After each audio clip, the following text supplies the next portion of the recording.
সবার পরিচয় দিয়ে শুরু আলহামদুলিল্লাহ। করবেন, হ্যাঁ, সবার পরিচয়টা দিয়ে শুরু করবেন। জি, আমার নাম মোহাম্মদ জালালউদ্দিন।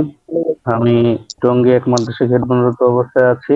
এই লাইনে আসার ১ নাম্বার পয়েন্ট হলো আমার, সর্বপ্রথম যে বিষয়টা হলো সেই বিষয়টা হলো এই লাইনে আসলে আমলের মধ্যে থাকা যায়। আসলে বর্তমান জামানায় নিজের আমল টিকিয়ে রাখা খুব দুরূহ ব্যাপার হয়ে গেছে।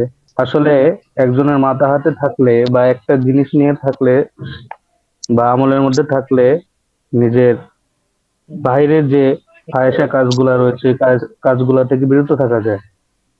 হ্যাঁ, একটা কারো মাথা হাতে থাকলে এই একটা বিষয়। দ্বিতীয় বিষয় হলো বর্তমানে শিরক কুফরি এমন হারে বৃদ্ধি পাইছে যে মানুষ এখন কিছু থেকে কিছু হইলেই এই সমস্ত শিরক কুফরিতে জড়াইয়া যাচ্ছে।